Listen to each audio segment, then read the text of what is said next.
Kat'ın yeni bölümüne hoş geldiniz. Bugün yine karşımda ışığıyla sahneleri dolduran, kalpleri yumuşatan dijital dünyanın taçsız kraliçesi Esra Gençkaya eşlik ediyor bana. Ve karşımda Sinem Türkmen. Konuklara mizahın dozunu ve notanın rengini aynı anda hesaplatıyor. Öyle de biri. Harika gözüküyorsun Sinoş. Teşekkür ederim. Benim de hep gözlerimi dolduruyorsun Esra'cığım. Bugün stüdyoda çok yönlü bir arkadaşımız var. Hem komediden hem melodiden beslenen, skeçlerde güldürürken notalarla hüzünlendiren, spot ışığı altında bile kendi ritmini bulabilen çok özel bir konuğumuz var. Ve bitmedi. Bugün konuğumuz sadece replikleriyle değil notalarıyla da güldüren, hem sahnenin hem kulisin rengini değiştiren bir isim. Güldür Güldür'ün Kıbrıslı ozanı, sevilen yüzü. Sahnede hem oyuncu hem müzisyen Berkay Tulumbacı. Ay ne güzel sundunuz ya. Bu bizim güzelleme bölümümüz. Öyle birbirimizi mi? güzelliyoruz. Ben böyle söyleyeyim, herkesin birbirini güzellemesini istediğimiz dönemlerden geçtiğimi düşünüyoruz. Ben kendi adıma öyle bir sizinle, bu güzel hanımefendilerle birlikte olduğum için çok mutluyum efendim. Beni çağırdığınız için çok teşekkür ederim. Çok tatlısınız, çok naziksiniz. Bugün yönetmenimize büyük hareketler yapmayacağıma dair söz verdim ama konuğun tabii Berkay Bey olduğunu düşünecek olursak bir takım büyük hareketler yapabilirim. Şimdiden hepinizden özürlerimi diliyorum. Berkay Bey, hemen klişe sorularımıza başlayalım. Buyurun. Bu partı çünkü hızlıca geçmek isteriz. Neler oluyor, neler bekliyor, devam edenler, yenilikler? Sizin tarafta neler oluyor? Bizim tarafta şöyle şeyler oluyor. Sırayla gideyim. Güldür Güldür başladı. Çekimlerimize başladık. Yayınlanacağız. Ekim ayında. Tarih şu an kesin değil. Güldür Güldür devam ediyor. Onun dışında müzik işlerimle ilgili olarak yan taraftan paralel olarak ilerlettiğim müzik işimden de son bir albüm çıkartıyorum tek tek. O şarkıların son 2 tanesi kaldı. Onlar da önümüzdeki aylardan bir tanesinde yayınlanmaya tekrar devam edip finalize edeceğim. Onun dışında eşim Ezgi ile beraber yaptığımız 3. Kat isimli projemiz var. Ezgi Gergin YouTube kanalında. Onun yayınlanmaları başlayacak. Başka ne var? Tiyatro. Yarın bir doktor randevum var. Bunları da anlatabilirim. Şuraya Ezgi Hanım'ın aşırı güzel fotoğraflarından birini, şu tarafa da 3. Katın, burada kardeş bir programdan bahsediyoruz. 3. Katın bir program görselini koyabilirsek çok güzel olur. Çünkü insanı şöyle motive eden, ben ilk çıkışlarını hatırlıyorum. Seninle beraber de izlemiştik. İşte aşkım diye bir sesle başlıyor. İnanılmaz güzel, çok sevgi dolu ve harika bir iş. İnşallah da daha güzel gider. İnşallah. Buyurun Esra Hanım. Buyurun. Aşırı güzel sorularınızı sorun. Sevgili Berkay Bey'le sonra kahve içerken belki küçük sektör dedikoduları yaparız. Olabilir, neden olmasın? Şimdi stüdyoda yanlış nota basınca mı yoksa sahnede repliği unutunca mı daha çok terliyorsun? Repliği unutunca galiba. Yanlış nota basınca sanki şeymiş gibi hani daha yandan ilerlettiğim bir meslek olduğu için benim müzik işi. Sanki hani ya o bir şekilde hallolur ya biz onu kendi şeyimi hallederiz falan gibi bir yerdeyim de replikte öyle olmuyor. Bir de canlı çekildiği için tabii ki özellikle Güldür Güldür tarafından bahsedersek. Evet. Bir de bizim orası çok repliği unutunca tabii ki birbirine destek verdiğin bir nokta da oluyor. Herkesin birbirine destek sağladığı bir nokta da oluyor ama yani şöyle bakışlar da oluyor yani. Hadi ne yapacaksın? Hadi kurtar bakayım kendini falan da oluyor. O da bizim kendi eğlencemiz. Tek kişilik oyunda ne yapıyorsun? Zaten seyirci tek kişilik oyunda Allah'a emanetim. Daha rahat galiba değil mi? Unuttuğun zaman daha mı rahat? Konforlu mu? Yani öbür Güldür Güldür tarafına göre. Yok. Tek kişilik oyun çok daha stresli. Çünkü ezberi hatırlayabileceğim hiç kimse yok. Sırtımı dayayabileceğim hiç kimse yok. Orada da en kötü şunu söylüyordum. Yani ışıkçıya neydi derim. Ama yani bu sizce bir tiyatro oyununda ne kadar doğru bilmiyorum. Bence değil ama hani çaresizlikle neydi derim ki oynadığım zamanlarda unutmuşluğum oldu. Ve o unutma kötü. Yani beyaz sayfa açılıyor. Ama şöyle bir taktiklerim var. Sorduğunuz için hemen devam edin. Başka soru hepsi gelmeden gelecek. önce. Siz istediğiniz gibi devam edin. Şöyle taktiklerim var. Şimdi tek başıma unuttuğumu anladığım anda unuttum dersem unutuyorum. Yani bu hepimiz için geçerli bu arada. Ama hani sessizce. Yaparken unuttum. Bir dakika geliyor aklıma hani unuttum dediğim anda beyaz sayfa, her şey, hiçbir şey yok. Ben kimim, niye buradayım, bunlar niye buraya gelmişler, beni biri alsın buradan gibi bir vibe'a giriyorsun. Ama şunu yaparsan unuttum neydi hatırlamıyorum. Yok şimdi bak şöyle yapıyorum. Böyle şeyler oluyor. Şimdi bak burada masa bilmem ne falan derken onu o şekilde hatırlatıyorsun beyni çalıştırarak. Bunu yapmaya devam edersem hasta değilsem o gün. Peki o kadar kalabalık bir ekiple çalışıyorsunuz ya, bu soruya dair değil ama kalabalık bir ekiple çalışıyorsunuz. Birden fazla insanın eş zamanlı unuttuğu anlarda kim kime nasıl hani nasıl oluyor mu hiç öyle? Yani bu söylediğim tek kişilik oyun için geçerliydi. Kalabalık ekiple bizim yaptığımız şeyde ise unutunca bakıyoruz böyle. Hayır, hadi karşındaki de unuttu. O da bakıyor. Hep beraber dönüyoruz. Ali abiye bakıyoruz. O da bakıyor bize.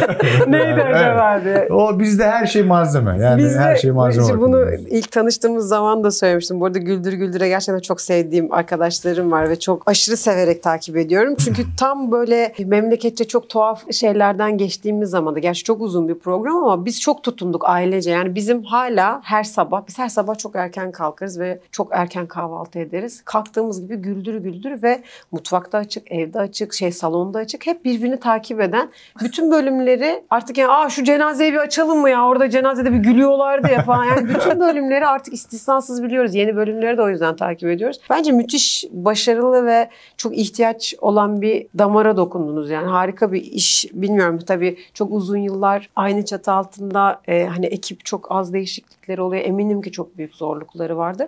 Ama bence müthiş bir işbirliğine dönüşmüş yani. O enteresan bence bir aile yapısı olmuş yani orada. Evet, gerçekten aile gibi. Ama tabii sen o ailenin içerisinde müziğinle başka bir yere taşıdın. Bir de bildiğim kadar Meltem öyle. Meltem Yılmazkaya da o da canım Meltem. Onu buradan çok selamlar. Sen orada yani kendi müziğinle işte grubunla sahneye çıkarken tabii küçük roller kesiliyordur yani. Hani gibi bir şey var mı? Sahnede tiyatro oyuncusu olarak çıkan Berkay'la müzisyen Berkay arasında nasıl bir iletişim var? O connection nasıl yani yani bir şapkayı alıp öbür şapkayı mı takıyorsun yoksa zaten aynı şeyde mi ilerliyor? Anladım. Şöyle aslında ben orada oyuncu olarak var oluyorum. Müzik yeteneğimi devreye sokuyorum gibi bir algıyla yaklaştığım zaman oluyor. Çok zorlanmıyorum yani. Hani ben bunu yapabiliyorum. Yetilerim dahilinde olduğu için bunu yapabiliyorumu gösteriyorum yani. O yüzden daha çok işin hani oyunculuk kısmının içerisinde o müziği yapıyorum. Yani Güldür Güldür Ozan olarak orada bir şeyi besteliyorum. Yoksa Berkay olarak yapsam? Berkay olarak yapsam zaten ağlıyorlar yani.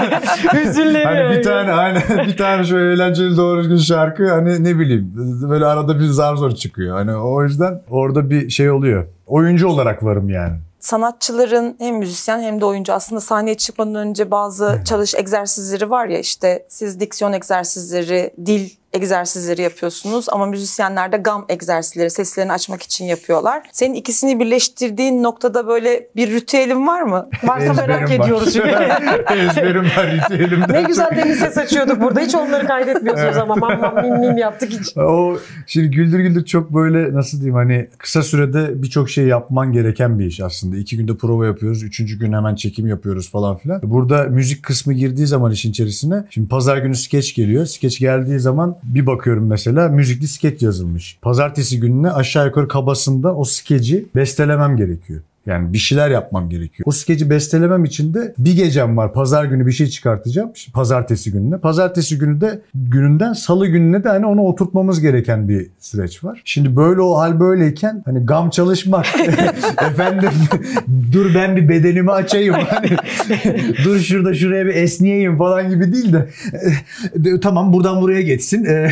Şuradan şuraya geçsin. Artık tamam, o refleks geliyor. olmuştur ama sizde. Yani. Tabii canım o refleks. Yani. Evet o rutini alınca tabii o refleks geliyor ya. Şeyi merak ediyorum sizin dünyanızda. Senin mesela böyle usta olarak gördüğün bir figür ya da gerçekten senin hayatına dokunmuş, bu anlamda senin tiyatro oyunculuğuna katma değer sağlamış biri var mı? Şu güncel olarak mı soruyorsunuz evet. Yoksa geçmişten bu yana mı? Geçmişten bu yana güncel bilemiyorum tabii ki yani. çok kişi var. Usta olarak ustam diyebileceğim bir sürü. Ben devlet tiyatrosunda zaten mezun olduktan sonra aslında figüranlık yaparak İstanbul'a taşındım ve yerleştim. Bir oyunda figüranlık yapıyordum. Oradaki bütün oyuncu... Şimdi bizde şöyle bir şey var. Aslında amiyane tabirle berberlik gibi diyeceğim ama biraz da bakarak da öğreniyorsun. İzleyerek de çok şey öğreniyorsun. Tamam okulda eğitimimizi aldık konservatuvardan. Tiyatrodan mezunum. En başa dönecek olursam mesela bizim ilk mezunlarımızdan Ümit Aydoğdu var. Benim ustam diyebileceğim. Sonrasında İstanbul'da da ismini duymuştur, tiyatro camiası çok iyi biliyordur. Bizim ilk mezunlarımızdan oyuncu. Ben onları izleyerek, Arif Pişkin var keza aynı şekilde, oyuncudur kendisi. O da bizim ilk mezunlarımızdan okuldan.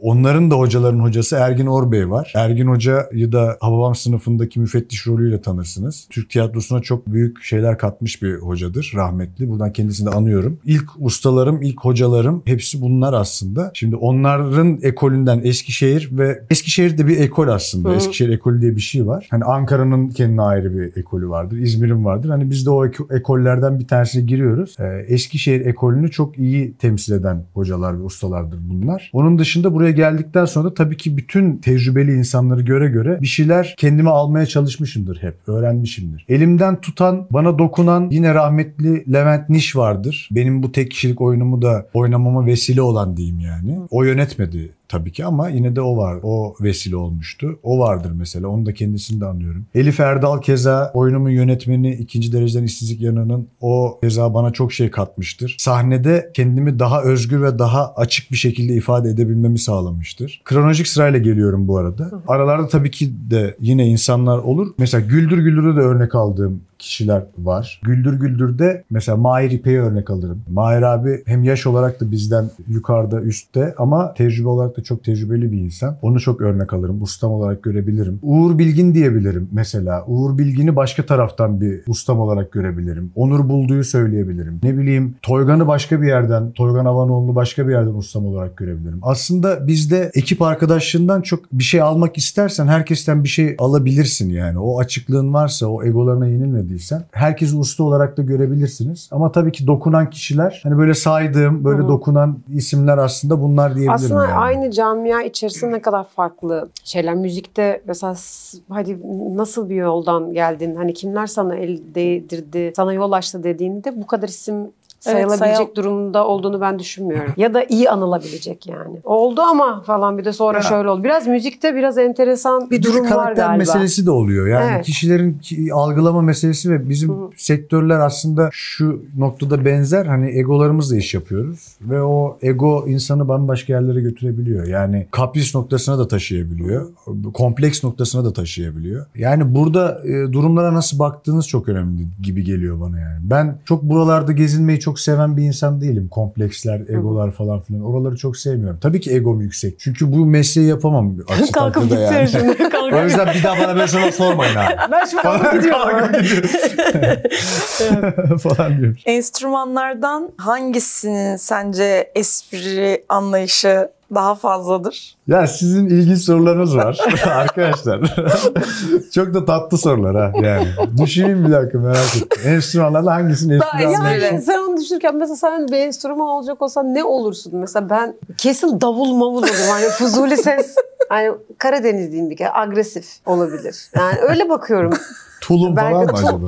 Tulum olabilir ama tulumu da Sürekli çok dinlersen çok yorar. Öyle de biri Evet. değilimdir herhalde sayın yönetmenim. Öyle olmaman lazım ama tulum olmak isterim ama biraz o girdiği ortama girdin mi sen tulumun hiç kapalı bir ortamda? Ben kapalı ortamda girmedim, girmek isterim de Taksim Atlas Pasajı'nda oynuyordum. Devlet Tiyatrosu'nda da öyleydi. Salıdan pazara her gün oynuyoruz. 2 hafta arka arka oynuyorum. Her gün oradayım yani, her akşam. Bir tane tulumcu Atlas Pasajı'nın yanında, Taksim'de, sokak müzisyeni yani. Abi yani El insaf.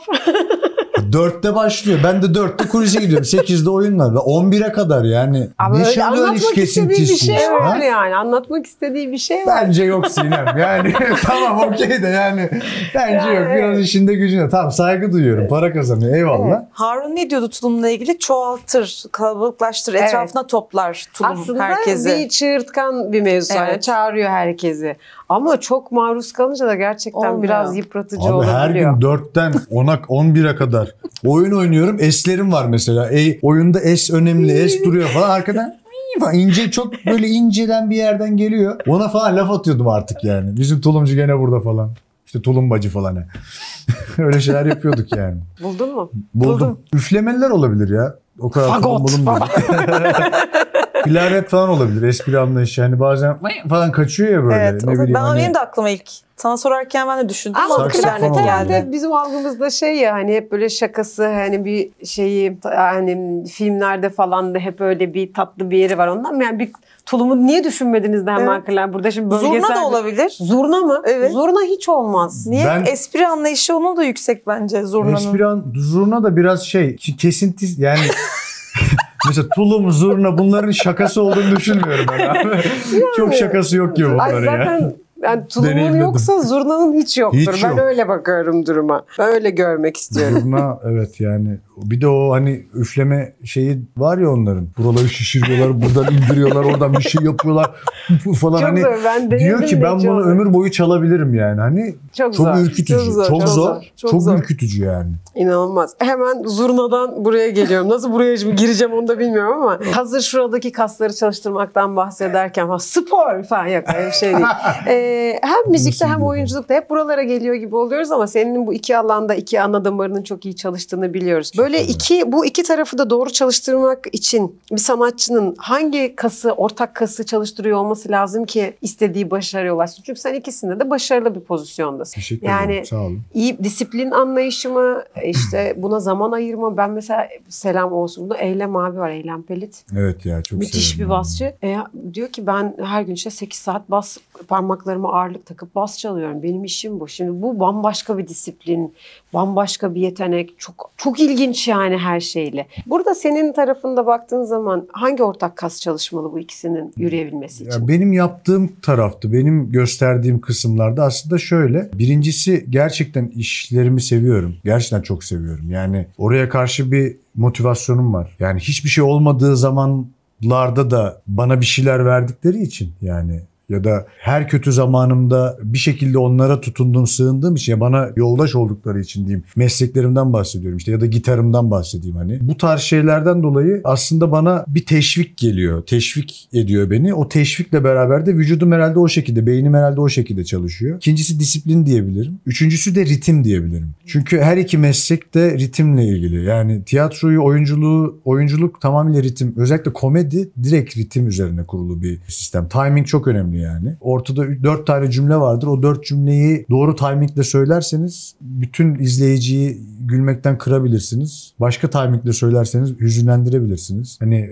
bir sürü şey yaşatabilirsiniz yani. Biraz timingle ilintili. Müzik zaten direkt ritim üzerine kurulu. O yüzden bu 3 şeyi sayabilirim aslında. Ritim ama bence hani teknik olarak bakarsak öyle. Müzikten biraz sinema tarafına geçeceğim. Adile filminde Kemal Sunal'ı canlandırıyorsun. Bununla ilgili ben senin fikirlerini almak istiyorum öncelikle. Ama bir yandan da ikinci sorum biraz daha bağlantılı olduğu için geçeceğim. Televizyon ve sinema dünyasında senin için çözülmesi gereken konu ne? Varsa bir sıkıntı, tabii ki gördüğün sıkıntılardan. Tabii ki. Ya da sondan da başlayabilirim. Sıkıntılar aslında şöyle. Bizim senaryo ve fikir konusunda aslında eksikliğimiz olduğunu düşünüyorum. Belli başlı kodlara çok tutuluyoruz. Yani eskiden beri işte atıyorum bir dönem şöyle bir furya vardı işte komedi filmleri için söyleyeyim. İşte bir tane tip diyeyim yani, bir tane tip yaratılsın. Çevresine birileri doldurulsun. Onun çevresinde herkes o tipin peşinde maceraya sürüklersin gitsin falan gibi. Bu tarzda şeyler vardı. Filmler çok revaçtaydı. Tabii ki ticari olarak tabii ki getirileri oldu.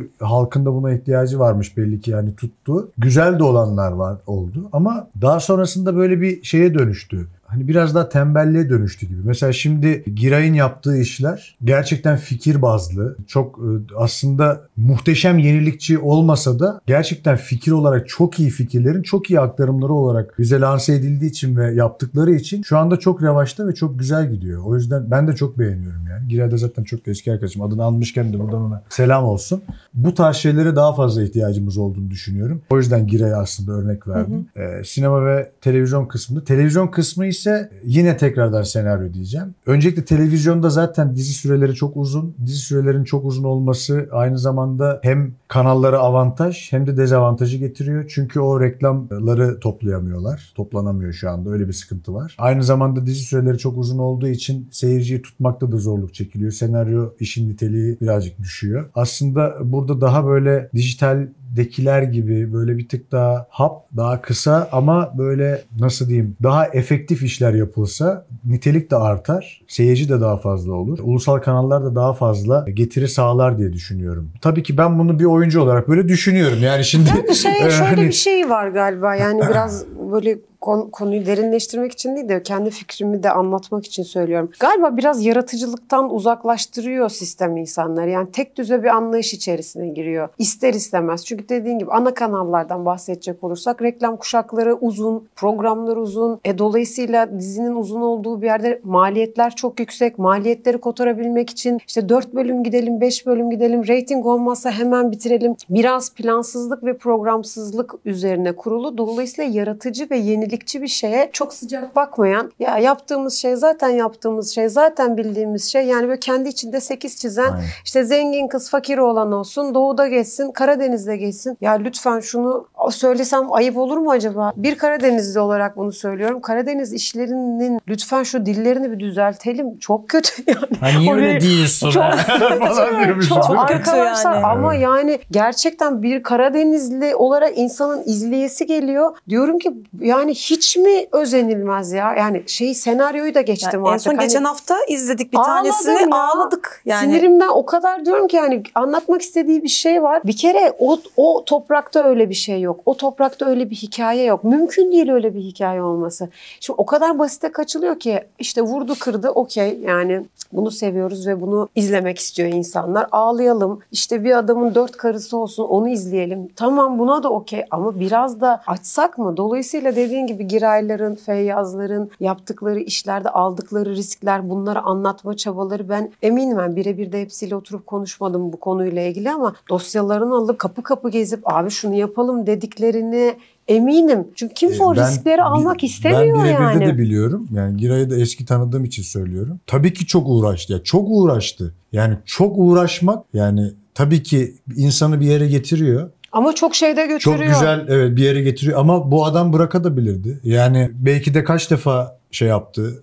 Olmuyor deyip hiç kimse istemiyor deyip. Ama işte Türkiye'nin problemi bu yani. Türkiye'deki bütün yani bizim sektörümüzde şimdi senaryo ve oyunculuk ve televizyon dizi diyoruz ama müzikte de öyle. Evet. Müzikte de öyle yani bir şey yapıyorsun, nitelikli bir şey yapıyorsun. Bir tane şeyle bitmiyor ki. Bir tane şarkı çıkartacaksın. Klip yapman lazım. PR'ını yapman lazım. Onu yapman lazım. Bunu yapman lazım. Her şeyi yapman lazım. Yani ben bir şarkıya harcamam lazım ki benim belki de 1,5-2 milyon. Ondan sonra oturup hadi inşallah tutsun diye beklemem lazım. İşte burada da yani istikrarlı yapıyor olman lazım. Bir kere de değil. Sürdürülebilir olarak yapıyor olman lazım ki arada yanındakileri de bırakmadan yapacaksın. Yani hem işi yapacaksın. Buna enerjini sarf edeceksin. Bir de yanındakileri de bırakmayacaksın. Yani seninle beraber yürüsünler isteyeceksin. Çünkü bu hangi işi yaparsan yap bir ekip işi. Abi o kadar şartlar çetin ki herkes için. Dediğin gibi biz mesela çok müzisyene tanıklık ediyoruz. Diyor ki ya yapamıyorum artık. Yapamıyorum diyor. Ya da benim çok arkadaşım var gerçekten senarist ve abi bu yapılması lazım. Bunu nasıl yapmazlar? Ve şu anda işte piyasada 5 lira ise iş ortalaması bu 3 liraya çekilebiliyorsa nasıl yapılmaz bu? Yok böyle sarsılmaz duvarlar var işte ve o duvarlara yani çok ilginç. Ben bir yerde sayın yapımcılar bu duvarların yıkılacağını düşünüyorum falan saçma sapan. Yani bunların gerçekten değişmesi gerektiğini düşünüyorum her anlamda. Yani yenilikçi olmak gerekiyor. Birazcık daha ufuklar açık olması gerekiyor. O yüzden hani buna inanan yapımcıların daha da çoğalması gerekiyor. İşte Giray gibi insanlara ya da bu tarz fikirlere inanan yapımcıların da daha fazla çoğalması gerektiğini düşünüyorum. Bu tarz işlerin de artması gerekiyor. Müzikte de keza aynı şekilde yani. Şimdi o da bir kumar gibi yani aslında. Yani her şeye basıyorsun. Her şeye bir şekilde bir şeyler koyuyorsun. Bir iki tanesine daha fazla koyuyorsun. Onlar gelirse çok iyi. O süreklilikten sürekliliği aslında anlatıyorum şu anda. Hani bütün tuşlara basılıyor. Sürekli. Bir iki tanesine biraz daha fazla bir şey koyuyorsun. Hasbelkader onlar gelirse oradan daha iyi bir noktaya geliyorsun. Ama gelmeye de biliyor. Burada işte yapılması gereken şey ne? Onda işte yani yani bizim açımızdan şu hani üreten kişiler açısından şu. Enerjini düzgün tutmak, işte Allah'a dua etmek, oturmak yani ve hani atıyorum her gün meditasyon. Her gün gerçekten iyi enerjiyle uyandığını kendine hatırlatmak. Gerçekten iyi şeyler olacağına yapmak. Yani başka neye tutunabilirsin ki başka bu hayatta yani? Başka neye tutunabilirsin yani? Çünkü elinde var olan şeyler zaten biraz geliyor, biraz biraz gidiyor. Biraz geliyor. Çok gidiyor falan. Ve izleyerek, yaşayarak öğreniyoruz. Evet. Kemal Sunal kısmı içinde şöyle, Adile filmi aslında Adile Naşit'in hayatını anlatıyor. Evet. Bir yandan da sadece Adile Naşit olarak değil, bir kadın hikayesi de aynı zamanda. O dönemin kadın oyuncusu olarak Adile Naşit'in süreçlerini ve yaşadığı zorlukları da gösteriyoruz. Tabii ki onun hayatına etki eden ve dokunan insanlar var. Kemal Sunal bunlardan bir tanesi. Bunlardan en önemlilerinden bir tanesi. Birçok kişi var işte. Müjde Ar var, Kartal Tibet var. Yani Ayşen Guruda var. Birçok isim var. Biz orada aslında bu unutulmaz isimleri, bu yıldız diyebileceğimiz, star diyebileceğimiz, gerçekten birçok şeye yön vermiş isimlerin hepsini orada aslında canlandırıyoruz diyemem. Aslında temsil ediyoruz diyebilirim. Öyle bir yapı kurduk.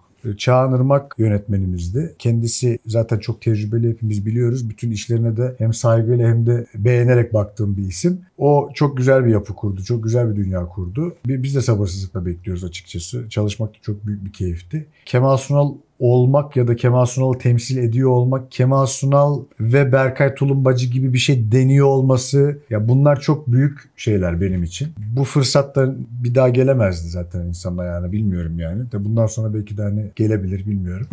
İnşallah öyle umut ediyorum. Ama hani bunu değerlendirmek istedim. Orada var olmak istedim. Günün sonunda sevdiğimiz isimleri temsil ettik. Umarım izleyici de çok beğenir. Eminiz beğeneceğine, çok güzel olacağına hiç şüphem yok. Biz de heyecanla Esra haberi duyar duymaz biliyor musun Berkay falan, tamam, çok heyecanlandık.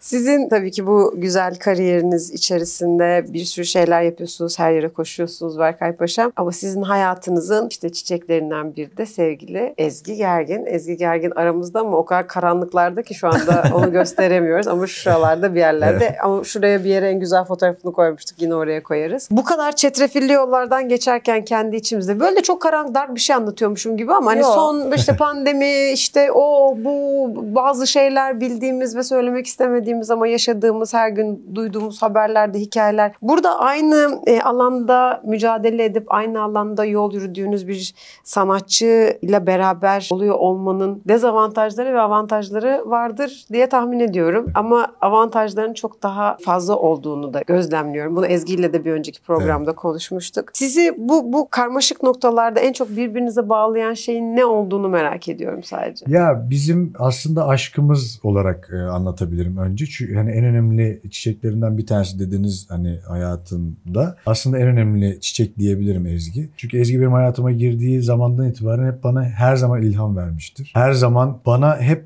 hani bu gerçekten ülkemizdeki bu belirsiz ve saçma ve kötü zamanlarda gerçekten her sabah uyanma sebebi vermiştir. Ve o sebebi kendi içime, kendi hayatıma da nasıl diyeyim? Evet, içselleştirmeme sebebiyet vermiştir. Yani buna alıştırdı beni aslında. Belki de Ezgi olmasaydı daha enerjisi düşük ya da daha farklı bir yerde olabilirdim diye düşünüyorum. O yüzden öncelikle onun varlığına teşekkür ediyorum buradan. Kendisine de buradan. Karanlıklara evet, karanlıkta olduğu için şey yapamıyorum ama şuralarda bir yerde sevgili beni duyuyor. Zaten burada olmasa da beni duyuyordur. Varlığına teşekkür ediyorum. Bu bizim ilişkimizle ilgili olan kısım.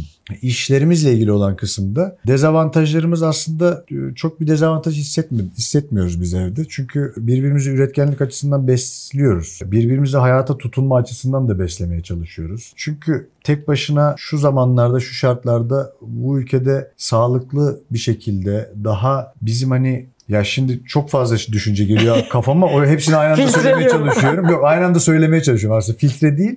Şu zaman şu cümlemi bitireyim, öbürünü de söyleyeceğim. Tamam, bir dakika bak, kendimle konuşuyorum şu an. Bizim aslında tek başına şu zamanlarda gerçekten sağlıklı kalabilmek çok mümkün olmuyor. Hep birileriyle bir şekilde bir dirsek temasında, bir yani iletişimde olman gerektiği bir çağdan geçiyoruz. Yani eskilerin hani komşu komşunun külüne muhtaçtır dediği o naif duyguyu şu anda hani biz yine süreçte komşuculuk olarak değil de ya da geniş bir mahalle olarak bunu yaşamaya çalışıyoruz. Tabii ki burada tek başına olursan biraz daha açılıyorsun ama yanında biri olduğu zaman ve gerçekten birlikte olduğun zaman o süreçlerden, işte o kaygılardan, iş kaygılarından, sıkıntılardan daha kolay kurtuluyorsun. Daha rahat atlatıyorsun. Daha güçlü çıkıyorsun. Evet. Ben şunu biraz önce aklıma geleni sonra söyleyeceğim dediğim cümle şuydu, düşünce şuydu. Ben şöyle bir şey düşünüyorum ülkemizdeki şu durumla alakalı. Bizim çocukluğumuzda yetiştirme tarzımız var. Ya ben işte benim babam albay, annem emekli albay. Annem haber spikeriydi. Büyüdüm, Kıbrıs'ta büyüdüm. Kıbrıslıyım. Orada büyüdüğüm